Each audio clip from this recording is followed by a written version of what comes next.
গরম গরম ভাতে কাতলা মাছের ভাপার সাথে মাছগুলো খানিকটা নুন হলুদ মাখিয়ে নিলাম। মাখানোর পরে একটু কালো সর্ষে, হলুদ সর্ষে, আদা রসুন, কাঁচা লঙ্কা একটু জল দিয়ে ভিজিয়ে রেখে খানিকটা সময় বাদে পেস্ট করে নেব।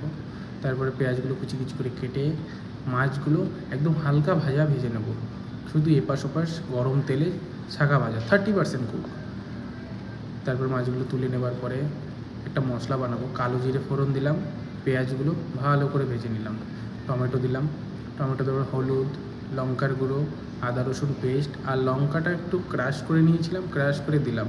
তারপরে সর্ষে বাটাটার মধ্যে অ্যাড করে দিলাম পেঁয়াজের ওই মশলাটা, একটু গরম মশলা আর ফিশ মশলাটা ভালো করে ম্যারিনেট করলাম। ওটা মাখিয়ে একটু লেবুর রস দিলাম, আবার একটু বাটারও দিয়েছি। দেওয়ার পরে বাস ভালো করে সুন্দর করে মাখিয়ে তারপরে প্রেজেন্ট করলাম লেবু পাতা এবং গন্ধরাজ লেবুর পাতা এবং গন্ধরাজ লেবু স্লাইস কেটে তার উপরে মাছগুলো সাজিয়ে গুছিয়ে সুন্দর করে দিয়ে তার উপরে একটু ধনে পাতা ছড়িয়ে দেবো, একটু কাঁচা লঙ্কা দেওয়ার পরে লিড লাগিয়ে একটু দইও দিলাম, দেখতে সুন্দর লাগবে তাই। দেওয়ার পরে বেশ লিডটা লাগিয়ে গরম জলে একটা হাঁডির মধ্যে বসিয়ে দিলাম।